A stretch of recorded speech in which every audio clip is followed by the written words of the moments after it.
You wouldn't say something as troublesome as inheriting now after being out of touch for 23 years, would you?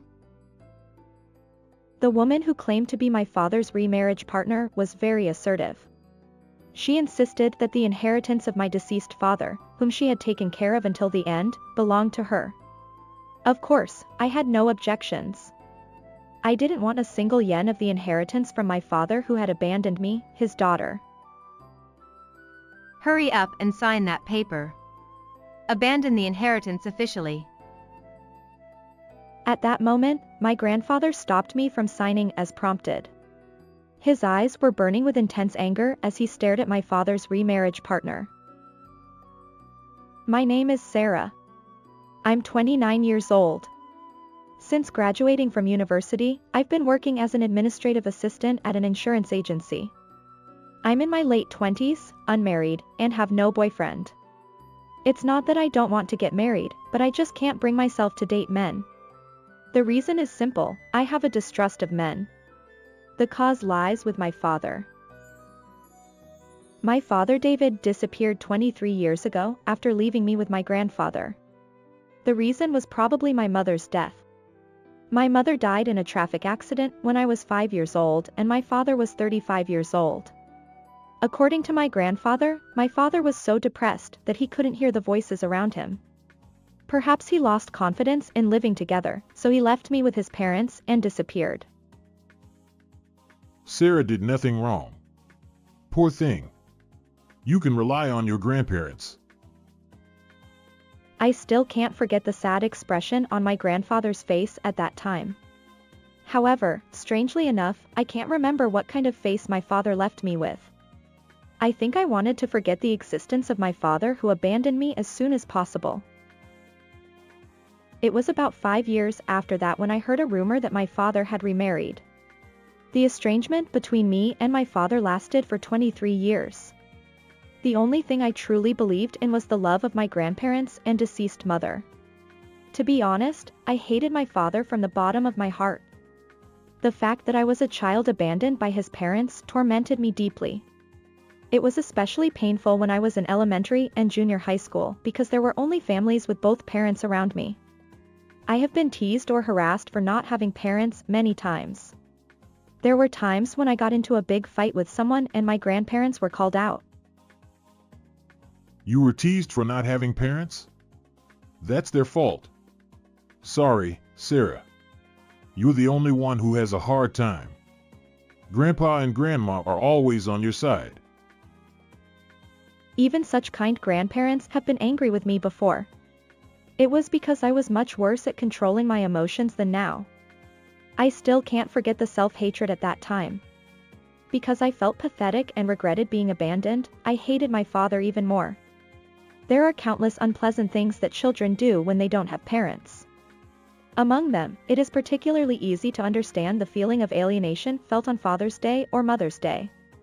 As part of recreation, there were times when we drew portraits of our parents. There were also classmates who prepared presents happily on their parents' birthdays or wedding anniversaries. At such times, kind classmates left me alone. That kindness made me feel even more painful, but who should I complain to? Gradually, I became more isolated.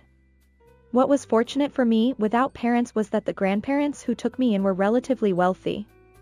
My grandfather is a former lawyer and is still relied upon by people in the area even now that he is old. My grandmother is always kind and good at cooking, and she treated me, who had no cuteness, very carefully. You don't have to worry about money. You can do any hobby you want, and if you ever want to go to college, Grandpa and Grandma will help you properly. Instead of directly venting anger at my father, I had all the love of my grandparents as much as I wanted. I wanted anything I wanted and sometimes said something outrageous. A rational grandfather didn't spoil me like that. Grandpa can only buy what you need for Sarah. If you just want something, you can't buy it for you. It's not because Grandpa is stingy that he says this kind of thing. It's because Grandpa doesn't want Sarah to become an adult who spends money recklessly. Grandfather is really a solid person. He is really kind, but not always so. He could be very strict at times and wouldn't forgive me for being spoiled. I often felt lonely when I went out with my grandparents. On holidays, when we went shopping at commercial facilities, there were family members everywhere you looked. Children who listened to their whimsical requests. Siblings who get along well by obediently listening to each other's words. Parents and children who enjoy the same game at the game center. Couples who look happily at their healthy children. Even though I had grandparents, there were no parents around me. Commercial facilities were places that confronted me with such reality. Why only me? There were many times when I felt such thoughts.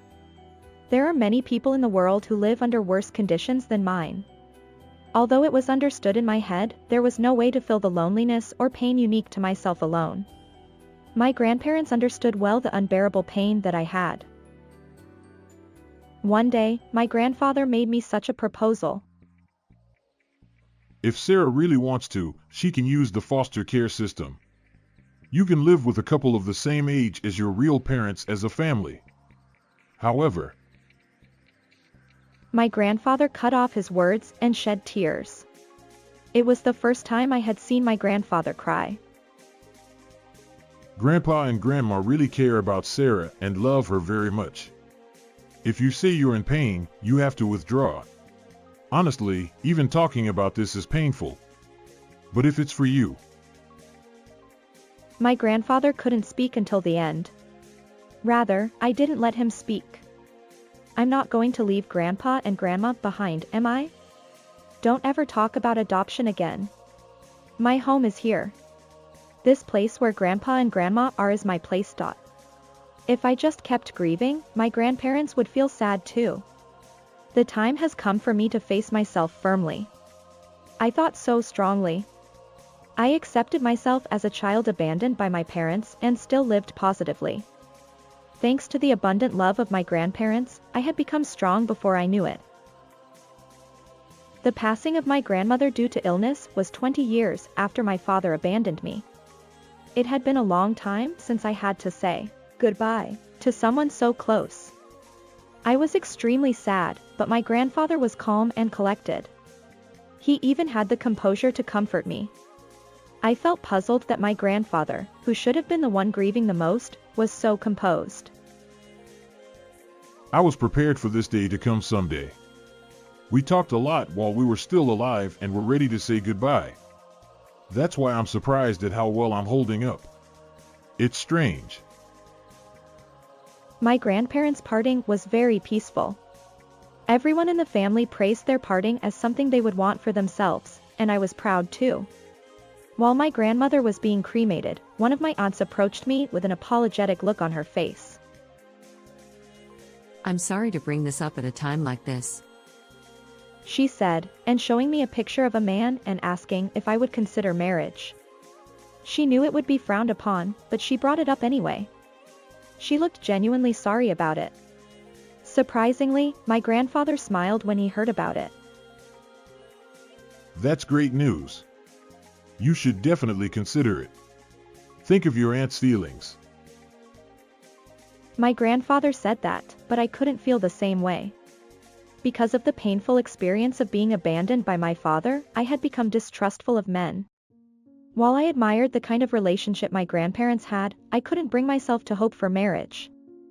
In my heart, such an intractable dilemma had taken shape.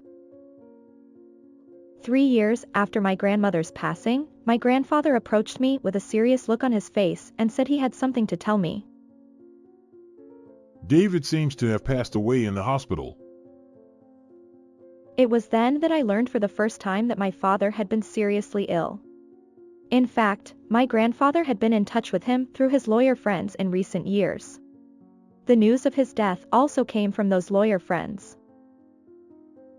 I heard that the funeral is the day after tomorrow. I'm going to go. What about you, Sarah? After thinking about it, I decided not to attend the funeral. I didn't ask for any details like the address. My grandfather said he would leave it up to me. My father and I had cut ties 23 years ago. I don't have any hatred left for him now, but I don't feel like mourning him either. The next day, my grandfather took the train to visit his deceased son. I, who was left behind, reflected on the fact that I had no parents. There was no point in blaming my mother who had passed away in an accident. On the other hand, I still feel dissatisfied with my father's decision to leave me with my grandparents and cut off contact. It's just so pathetic for a person to leave their child's upbringing to their parents and cut off contact. I don't know what he was thinking, but couldn't he have done something else? A few years later, he remarried another woman. I can hardly understand it. But then again, I think to myself that there are fathers out there who are worse than mine. Fathers who are abusive, addicted to gambling or alcohol, antisocial, criminals. Compared to such monstrous fathers, maybe my father wasn't so bad after all. After all, for these past 23 years, he has never caused me any direct trouble. From the fact that he secretly communicated with my grandfather through a third party without telling me, it is clear that my father actively and thoroughly avoided any communication with me. He erased his own existence so as not to trouble my heart. Maybe that was his way of showing sincerity towards me. When I was 5 years old, I felt that my father was an awkward and unsociable person even though I was just a child. Until the very end, my father was just as I had imagined him back then. I now regret that I never heard his thoughts from his own mouth. After my father's funeral, a woman I didn't know visited me. She was probably in her 40s and had a very strong personality with distinctive heavy makeup. You're Sarah, right? I knew it right away. You look a lot like David. I had an intuition that she was my father's new wife. The woman named Taylor handed me some documents. I came here today to ask you to renounce your inheritance, Sarah. According to Taylor, my father had about 20 million yen in savings. If things continue as they were, Taylor and I would split the savings in half. She said that was unacceptable. Don't you think so? I took care of David until the end, so it's only natural that I should get his money. She said it was ridiculous for someone who hadn't been in touch for years to suddenly claim their rights. Yes, I understand, I replied. But if you don't mind, could you tell me what kind of life my father led? What kind of life? It was a boring, everyday life. He didn't drink or smoke. He didn't play pachinko, slots, or horse racing. He either read books all day or sat in front of his computer writing articles. My father worked as a writer and would write anything if asked to do so: internet news, SEO articles, novels, scenarios. Even when he became bedridden due to illness in his later years, he continued writing. I was struck by an unexpected feeling. A self-centered father was suited for a lazy life like that. Although I had thought so somewhere in my heart, I couldn't imagine my father as a stoic writer. At the same time, I was beginning to lose sight of who my father really was. It wasn't an easy feat to accumulate 20 million yen through writing work alone. It wasn't an ordinary effort. Why did someone who could be so devoted to something abandon his duty to raise his daughter? Come on, isn't it enough? Sign it quickly. What's wrong? You haven't been in touch for 23 years, and now you're saying you want to inherit it? Of course, I was going to abandon the inheritance. I don't want anything that someone who abandoned his daughter left behind. What are you doing? Sign that paper quickly. Officially abandon the inheritance. As I was prompted to sign, my grandfather came and stopped me. My grandfather, who faced Taylor head-on, looked angry no matter how you looked at him. How dare you come all the way here so easily? I told you not to come. Father-in-law. Don't be so cold, W. I'm your daughter-in-law, you know? I don't remember recognizing you. And you like David's money more than David himself, don't you? So that's not true. It's just like I said at the funeral. The grudge between my grandfather and Taylor. I had no idea what it was. My grandfather explained it to me as I was bewildered. It's true that David remarried Taylor. David regretted it. Taylor is promiscuous, spends a lot of money, and hardly takes care of her sick husband. So that's why it's a lie. Who said such a thing? The lawyer? Hey, Sarah, just sign it already. Abandon the inheritance. That's impossible. David's will says he will leave all his property to his daughter Sarah. Will. I was as surprised as Taylor. It was the first time I heard about my father's will. My grandfather nodded deeply as he looked into my eyes. Don't worry. The will has not been opened yet.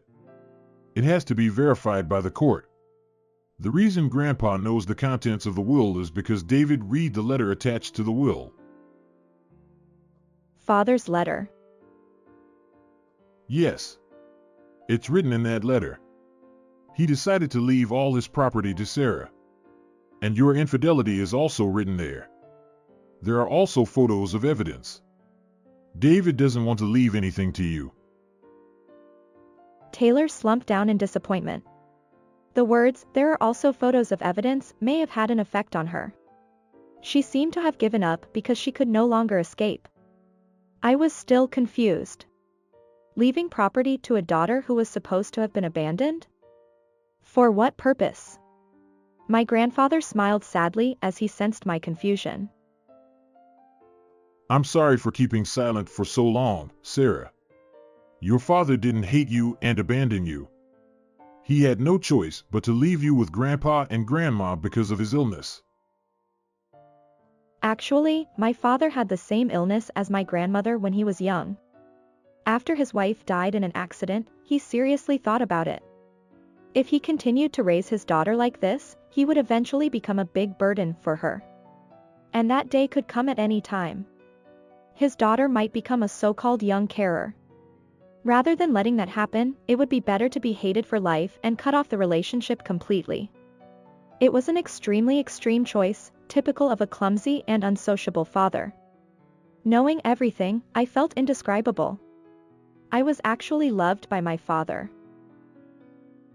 Taylor, are you obsessed with inheritance because you want to use David's legacy to pay off your debts? Unfortunately, you won't get a penny. This is the worst. You must be disappointed. You approached David for money from the beginning, didn't you? Taylor let out a big sigh. It seems that she hit the nail on the head. She hung her head and went home with a heavy heart.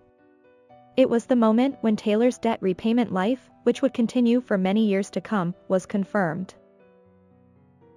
After Taylor left, my grandfather apologized to me again. I'm sorry I kept it a secret. I couldn't tell you because of my promise to David. My grandfather seemed relieved. Only he was feeling refreshed. I was still feeling confused. After all, my father's negative evaluation has been going on for 23 years. It can't be changed easily. It will probably take time. For now, I wanted to read the letter my grandfather mentioned. That's where the story begins. If I'm satisfied with everything, I'll inherit the inheritance for the first time. And then I'll go to my father's grave right away. I'll probably tell my father how grateful I am for the first time. I was looking forward to that moment. Here's my last gift, said the husband as he handed over the divorce papers. I've decided to remarry, so thanks for being my ATM all this time.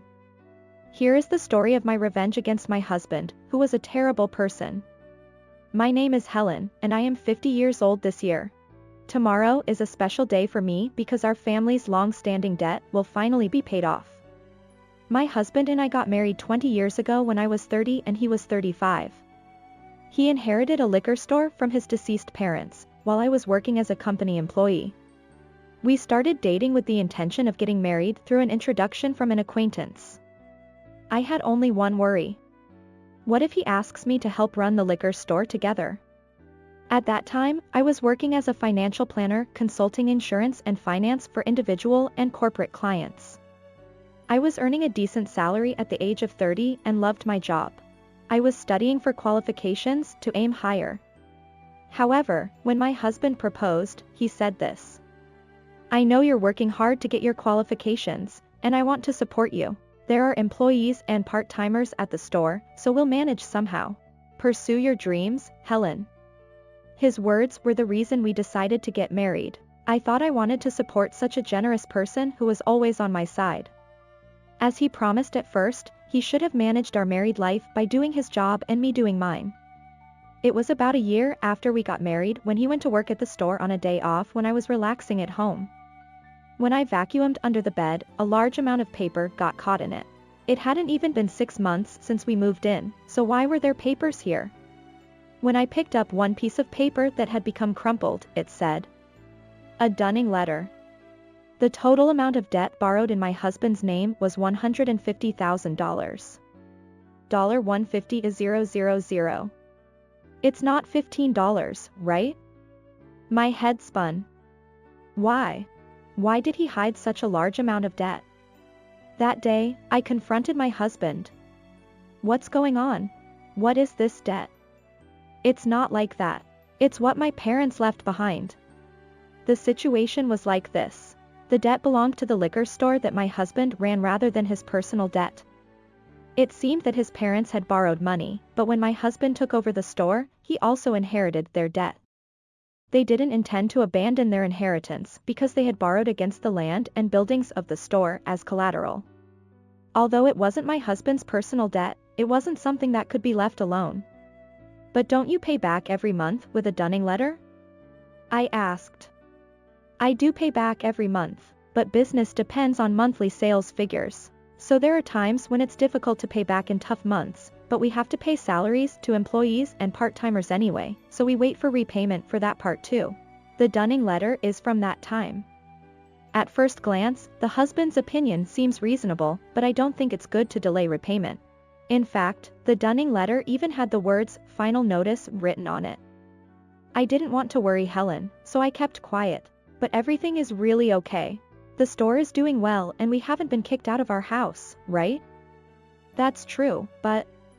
Then my husband said something like this to me as I looked at him anxiously. "If you're so worried, why don't you pay off my debt with Helen's salary? You makes quite a bit, don't you?" "Huh? Is that how it is? It's not even my shop." But my husband continued. "After all, couples are supposed to help each other out. My debt is Helen's debt too. But even if you say that all of a sudden, is it okay for Helen if my shop goes under? There are a lot of people who would be in trouble if that store disappeared." I was taken aback by what he said. In reality, my husband's liquor store had become an indispensable part of the community. The store was located in the suburbs where there were few convenience stores or supermarkets nearby, so unlike a regular liquor store, it also handled fresh foods such as meat and fish and offered home delivery services. I visited the store several times and it was always busy. There were even customers who boasted that they were glad this store existed. "Please. I'll manage the store somehow. So please help me with the debt repayment." I liked seeing my husband work hard and take his business seriously. I didn't want his shop to disappear. I thought that being married meant supporting each other no matter what. If my husband was struggling now, it seemed natural for me to help him. "Okay, I understand. Let's pay back as much as we can from my salary every month. You should focus on running the shop. I can provide money, but only my husband can run that shop." More than anything else, I was happy that my husband relied on me. However, he changed after this. About 3 years had passed since I took over his debt repayment. Recently, he had been coming home late more often. "What are you doing at this hour?" "Ugh, you smell like alcohol." "Just hanging out with some people." "Helen, did you finish paying off this month?" For some reason, my husband approached me with a domineering attitude. "I already transferred the money last week. Why are you asking me that? My shop depends on you. So please keep paying back properly from now on." Recently, when he got drunk first, he would say things like that. I didn't pay attention to his drunken ramblings before, but now it doesn't feel good when he says it so many times. Isn't it like paying off your debt is just a matter of course for me? By the way, George is having his 3rd child. Lucky guy. George is one of my husband's classmates who runs his own business like him, and his wife works with him at their shop too. Speaking of which, there's something I need to tell my husband. Don't you think we should have a child soon too? But my husband's reaction was very cold. A child? This is the busiest time for the store right now. Besides, we have debts to pay off. How can you say something so carefree? Isn't it your debt? But I held back and said. But George has children too, right? We should have them too. George has both parents alive and his wife works at their shop too. It's different from us.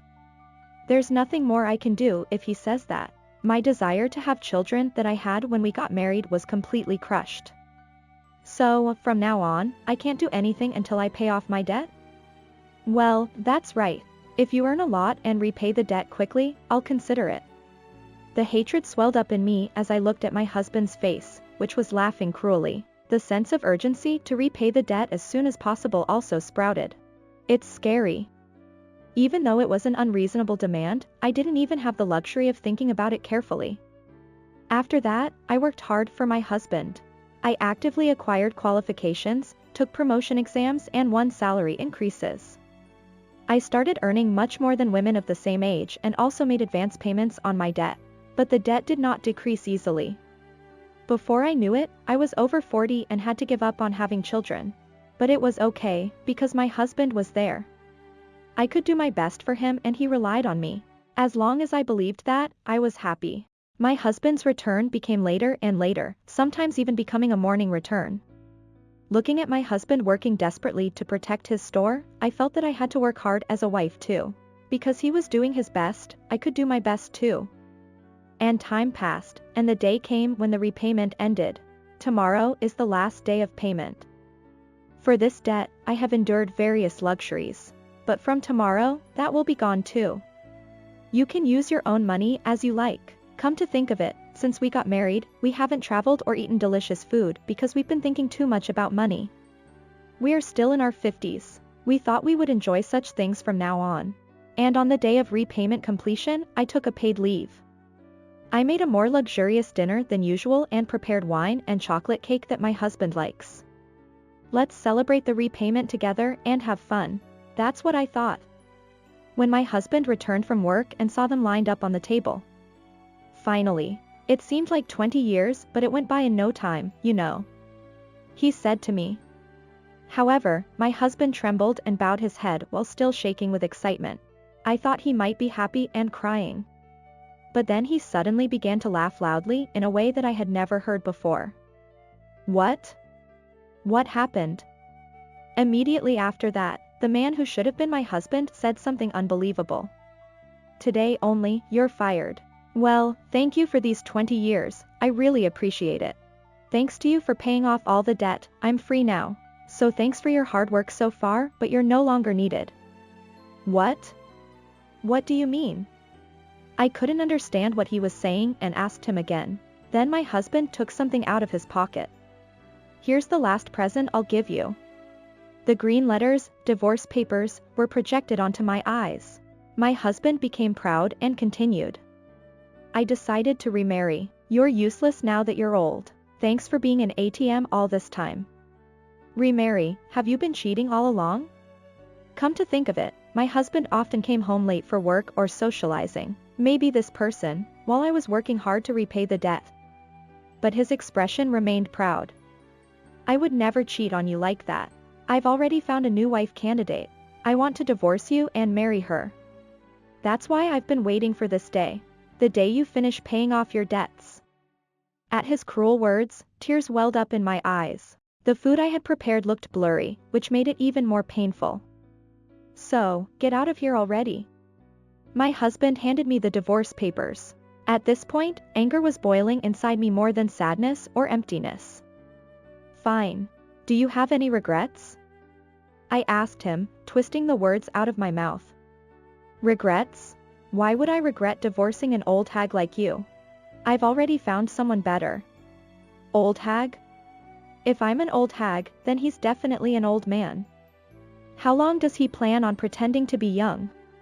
At his ridiculousness, I regained my composure and took the divorce papers. I'll take these for now. I'll contact you later. I said that and packed my things before leaving the house. To think that our 20-year marriage could end so easily. It wasn't until I was alone that I finally cried from sadness and regret. After that, I consulted a lawyer to draft a divorce agreement. I also hired a private investigator to look into my husband's new partner and received a report on them. The agreement was sent to my husband by the lawyer. Then, he immediately called me. "Hey, Helen. What is this document?" I could imagine his face turning red with anger even over the phone. In contrast to him, I remained calm. "It's a divorce agreement. What about it?" "I know that. What I'm talking about is this debt repayment thing. Why do I have to pay you back?" My husband was losing his mind. "This is about repaying the debt between us during our marriage." In other words, he wanted me to return the money that I had paid off instead of him. Why should I? You were just doing me a favor by repaying it. Why are you bringing up the past now? What are you talking about? You were just repaying it as my wife. It's different now that we're getting divorced. So what about your supposed regrets? Did you just realize that now? When my husband first brought up divorce, I immediately thought about repaying this debt. As someone who deals with insurance and finance on a daily basis, I often hear stories from various clients. Sometimes, they talk about divorce or inheritance issues. Thanks to that experience, it occurred to me not to sign the divorce papers right away but to go through a lawyer first. The amount of money that I had paid off instead of my husband was over $200,000 including interest. Since I had paid it all off myself, it was only natural for me to claim it back from him. That's all there is to it. My husband was completely taken aback by my firm attitude and the document with the lawyer's name on it. He had thought he could kick me out without paying any compensation or alimony. He really was clueless. "You don't have that kind of money." "Really? Then why don't you sell your store for funds?" "If I did that, there would be nothing left for me." "Are you some kind of demon? Aren't you still 55 years old? You can still work if you want to." I didn't feel any objections during my conversation with my husband and wanted to hang up soon, but there was one more thing I wanted to confirm. "By the way, what happened with your remarriage?" "That's none of your business." At his lackluster response, I couldn't help but burst out laughing. "Sure, that might be the case. It sounds like you're going through a lot, so hang in there." As I was about to hang up the phone, my husband clung to me and said, "Wait, Helen. I'm not going to remarry. I want to try again with you." I told him this before hanging up. "Try again? Don't make me laugh. I'm rejecting you." I had been married to this man for 20 years. To an outsider, I might have looked ridiculous. But until he brought up divorce, I had respected him quite a bit. It was because I saw how hard he worked for his shop and customers that I was able to support him. But after 20 years, it turned out that he was just a fool. The talk of remarriage was entirely his own idea. He had joked with a teenage part-time worker named Becky, saying, "Becky is cute. Will you be my wife?" Becky had jokingly replied, "Well, if you let me be a housewife." He misunderstood her joke as being serious. When Becky realized how serious he was, she naturally freaked out. The situation escalated to the point where her parents threatened to sue him. When I saw the report from the private investigator, I laughed so hard that my stomach hurt. Come to think of it, my husband would come home late. I thought he was just a hard worker who was passionate about his job, but it was actually the opposite. He would often flirt with young girls at his favorite bars and clubs. He would say things like, "I'm surprisingly popular with younger girls, and I can get along with anyone because I'm a businessman." He would make girls uncomfortable by saying things like that. To him, I was no longer useful as an old wife and he only saw me as an ATM. His misunderstanding was so ridiculous that no one took him seriously and he almost got into trouble with the police for stalking.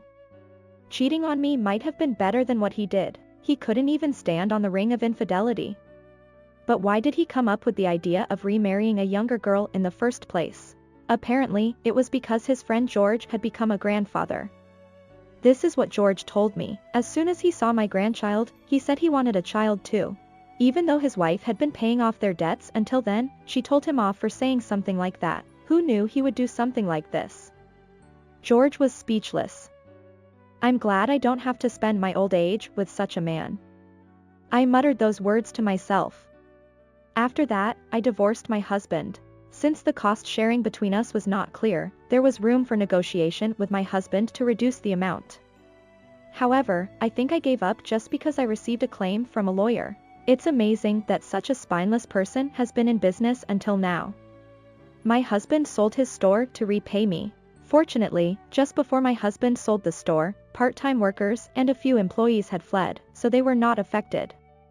Apparently, customers scolded him for selling the store that he had inherited from his parents, but when they learned that the reason for the sale was to repay his ex-wife, all of them were disgusted. The true story, which is like a joke, spread throughout the region that he got what he deserved after divorcing me. Even if we didn't sell the store, it would have affected our business if our bad reputation had spread. On the other hand, it might have been better to sell it before going bankrupt. The money from selling the store alone is not enough to repay me, so my husband is now working part-time while continuing to repay me. Sometimes, I was wrong. Can we go back to how things were? What was wrong with me at that time? George shows off his grandchildren.